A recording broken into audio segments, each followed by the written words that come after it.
Muslims are now number more than 1.8 billion people worldwide. That's according to the worlddata.info.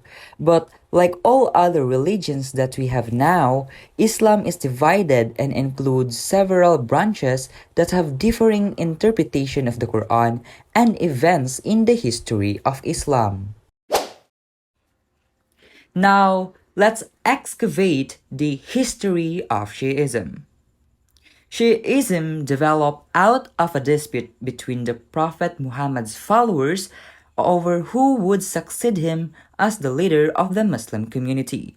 After the Prophet's death in 632 CE, some believed that the new leader should come from the Prophet's family. This faction supported Ali ibn Abu Talib, Muhammad's cousin and son-in-law.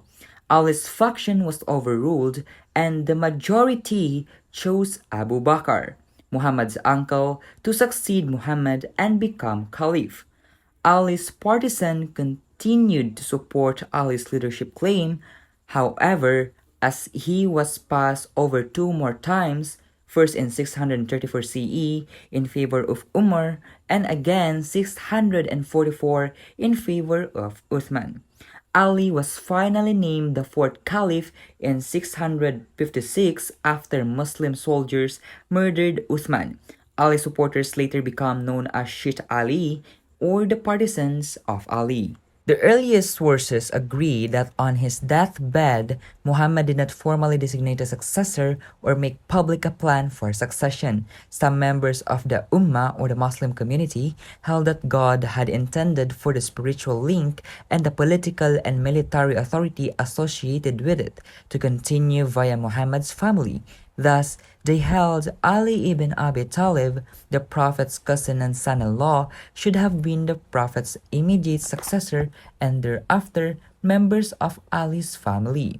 Others, however, maintained that with Muhammad's death, the link between God and humankind had ended and the community was to make its own way forward. At the Prophet's death, certain members of the Ummah, then composed of those who had left Mecca or Medina with him and those Medinans who later converted to Islam, met and chose Abu Bakr as Muhammad's successor. Abu Bakr in turn designated Umar ibn al-Khattab as his successor after Umar's assassination in Medina in 644. Uthman ibn Affan was chosen as the third caliph amid charges of corruption. Uthman himself was also killed in 656. Following his death, delegations of the earlier Meccan and later Medinan Muslims, as well as Muslims from key provinces in the by now quite large Muslim empire, asked Ali to become the fourth caliph. He accepted and made Kufa in modern-day Iraq. And now let's move on to the sect of Shia. Now there are many Shia sects in history, and the Shias have historically always splintered because of the very nature of their fundamental doctrine of imamate or leadership. First is the Qaisaniya, second is Zaydiyya, and the third one is Imamiyya.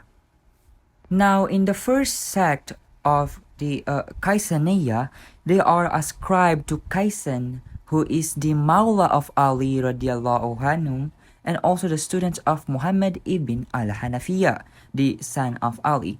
The core belief of this sect is that Ali radiallahu anhu encompasses all the divine knowledge and he knows all the secret hidden, tawils or explanations, exegesis, and that he alone has the right to make interpretations of the Sharia text and obedience to his imam. This is the very essence of the religion and which in turn invalidates the necessity of the legislated actions. Muhammad ibn al-Hanafiya freed himself from these people openly. However, when he died, they claim he is still living and that he will be given the permission to return. To the Qaisaniya, Muhammad bin al-Hanafiya is the awaited Mahdi. Note that the difference between this sect and others in that they only said Ali possessed the divine knowledge but did not actually deify him. And now let's move forward to the second sect, the Zaydiyya. They ascribe to Zayd bin Ali bin al-Husayn bin Ali bin Abi Talib. Whilst they believe in the superiority of Ali radiallahu anhu, they also accept the principle that a person of lesser rank is able to take leadership despite the presence of the one with higher rank, due to some considered beneficial interests which needed to be attained on account of the situation of presence factors. This is how they view the rulership of Abu Bakr, Umar, and Uthman radiallahu anhum. When the Shias of Kufa heard of this position and that they do not free themselves of the two sheikhs, Abu Bakr and Umar, they rejected them, and so the Zaydiyah labeled them Rafida. Zayd bin Ali bin al-Husayn studied with Wasil bin Atta, founder of the Mu'tazila. There were elements of itizal or rationalism, as well as aspect of khuruj or revolt of the Qurayjites, although he was not upon the actual core usul of the Mu'tazila and the Kharajites, and for this reason, traces of these influences are found in the Zaydi fiqh and manhaj. The Zaydiyah are the least deviant faction of the Shia. And now let's move on to the third sect of the Shia, the Imamiyah. These are of numerous sects as we shall see, but they carry the right of imama or the leadership, from Ali radiallahu anhu to his son Hassan radiallahu anhu, to his brother Hussein radiallahu anhu, to his son Zain al-Abidin rahimallah, and then to his son Muhammad al-Baqir rahimallah, then to his son Jafar al-Sadiq rahimallah. From here, they divided into two categories. The first are those who then gave the right of imam to the son of Jafar, Ismail, and they become known as the Ismailiyah. This group in turn split into many groups, but three of them remain today, and they are Ismailiyah Mustaliyah, Ismailiyah Nizariyah, and the Druze. Now let's talk about the beliefs of Shia Muslims and their rituals and ceremonies. The faith and foundations in Shia Islam consist of 5 key beliefs: Tawhid, the oneness of Allah; Adalat, or the divine justice; Nubuwah, prophethood; and Imama, or the leadership; and last is Mi'ad, or the day of resurrection. Now here are some rituals and ceremonies in Shia Islam. First on the list is the morning of Muharram or Ashura. It is celebrated 10th of Muharram, or the first month of Islamic calendar.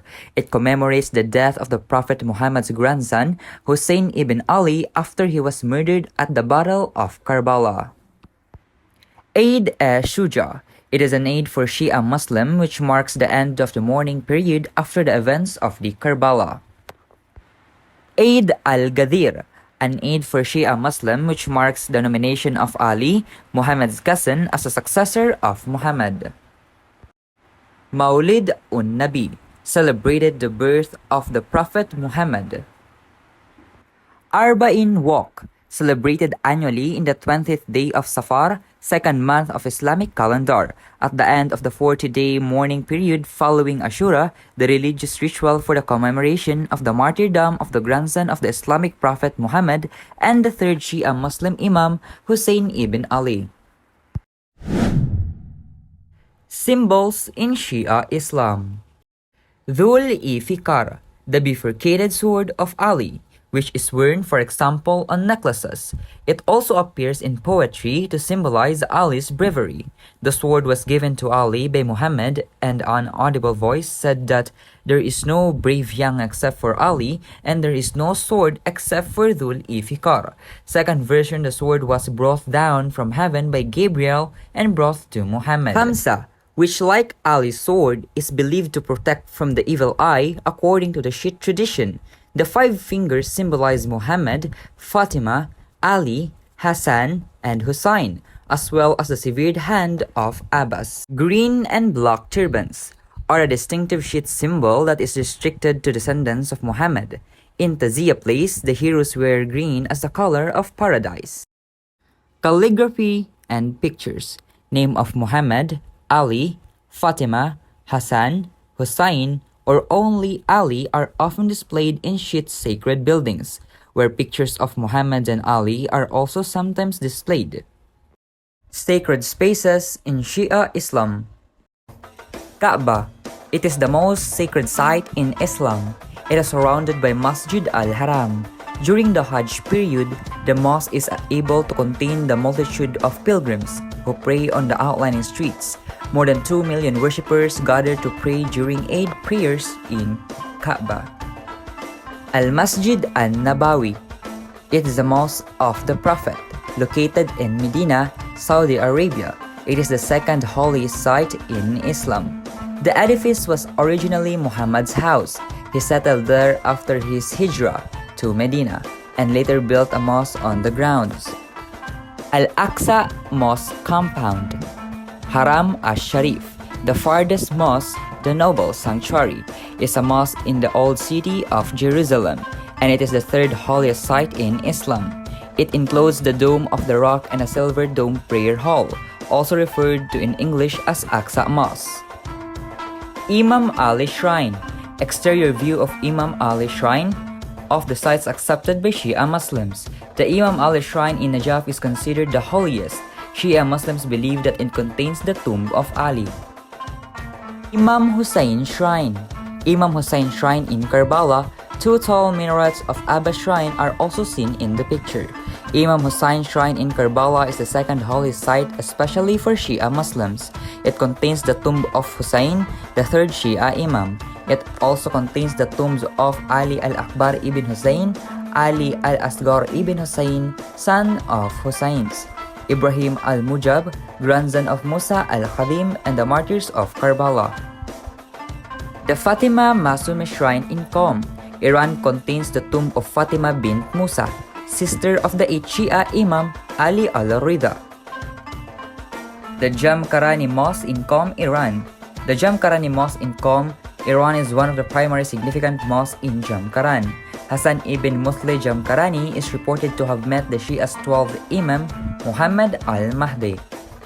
Al-Sahla Mosque in Kufa, Iraq. The Al-Sahla Mosque in Kufa, Iraq is said to be the future home of the 12th Shia Imam, Muhammad al-Mahdi. Sayyida Zainab Mosque. The Sayyida Zainab Mosque in Damascus, Syria contains the tomb of Zainab bint Ali, the daughter of Ali and Fatima, and the granddaughter of Muhammad. Al-Abbas Shrine in Karbala. The Al-Abbas Shrine is located directly across from the Imam Hussein Shrine and contains the tomb of Abbas ibn Ali, son of Ali and brother of Hussein. Sayyida Ruqayya Mosque in Damascus. The Sayyida Ruqayya Mosque in Damascus, Syria contains the tomb of Sukaina bint Hussein, the youngest daughter of Hussein ibn Ali, often referred to her by her title Ruqayya. The Al-Khadimiyya Mosque in Baghdad. The Al-Khadimiyya Mosque in Baghdad, Iraq contains the tombs of Musa al-Khadim, 7 Shia Imam, and Muhammad al-Jawad, 9 Shia Imam. Some consider the mosque the third holiest in Shia Islam. Imam Reza Shrine, which is visited by 12 to 15 million pilgrims every year. Imam Reza Shrine is Mashhad, Iran contains the tomb of Ali al-Rida, the 8th Shia Imam. Ali al-Rida is believed by members of the Shia to have been poisoned there upon the orders of Caliph al-Mahmun, and the place was subsequently called Mashhad al-Rida, the place of martyrdom of Ali al-Rida. Al-Askari Shrine. The Al-Askari Shrine of the 10th and 11th Twelver Shia Imams. The Al-Askari Shrine in Samarra, Iraq contains the tombs of Ali al-Hadi, 10th Shia Imam, and Hassan al-Askari, 11th Shia Imam.